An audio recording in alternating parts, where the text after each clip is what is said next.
I noticed there's a pseudo-morality system involving tiki masks, where if you give the first tiki mask and then you can run behind the building, thin the wall out, go get the same one and give it back to the owner. Will there be a lot of those? Like is there a morality system in this game?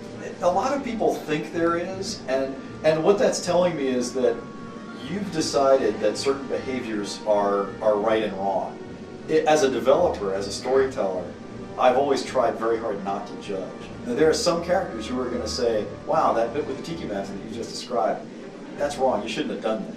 But another player, or I'm sorry, another character or another player might say, you know, there are really bad things threatening this world.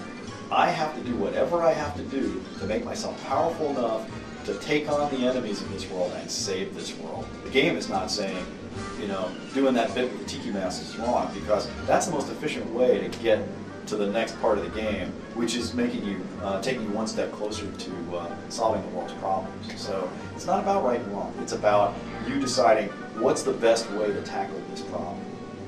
Going back to the Wasteland itself, obviously there are going to be forgotten characters such as Oswald in the game. How much of the characters and the environments in Epic Mickey are going to be more forgotten characters, and which ones are going to be more like characters and scenes that we know and love and are just tweaked or kind of like that?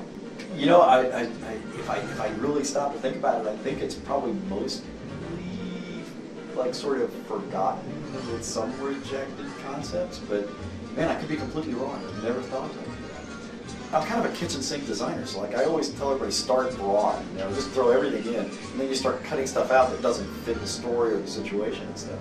And so we just kind of ended up with the right cast of characters to tell the story we wanted to tell. And I've never thought about that. I'm going to go home and think about that now. You know, I'll send you an email and tell you the answer to your question. You stumped once. You did. I did. A lot of people, when you first announced this game, asked a question. I don't have this question, but a lot of people are wondering, why the wait? Honestly, we were supposed to be a multi-platform game when we started. You know, the guy who runs Disney Interactive Studios called me in his office one day and said, he asked me a question that almost no publisher has ever asked me. What does it take to ensure Game of the Year quality? And I said, enough time and money to be competitive. Time and money don't guarantee success, but not spending enough time and not spending enough money guarantees failure. And then it'd be really nice to focus on a single platform. You know, because then you can design right for the platform you're targeting, instead of, well, we got to do something that will work across all of these things, which means something's going to get compromised somewhere. And he just said, what do you think about the Wii? And you know, 1,000 thoughts start going through my head, and I was thinking, I love Nintendo. One of the things I want to do in this game is figure out how to reach a younger audience than I ever have before without losing the older audience that I've done pretty well at reaching in the past. Broad audience, yeah, Wii's pretty good for that.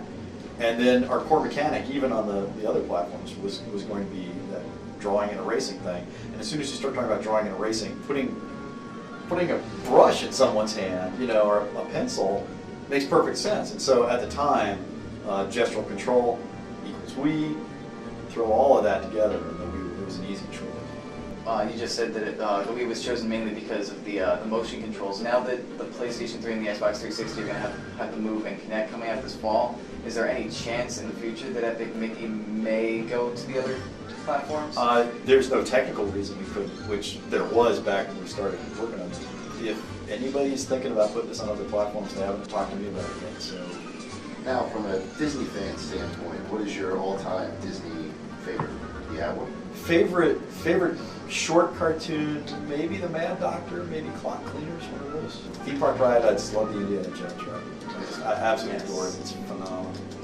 We wish you the best of luck with this game. I know it's easily my most anticipated this fall, without a doubt. Just a Disney fan and being a game fan and your Clash, we're just ready to go. Right. November 30th can't come soon enough. We appreciate your time, Lauren. Mike Murphy, Jason Fanelli, GamerNode.com with Warren Spector. See you around, guys.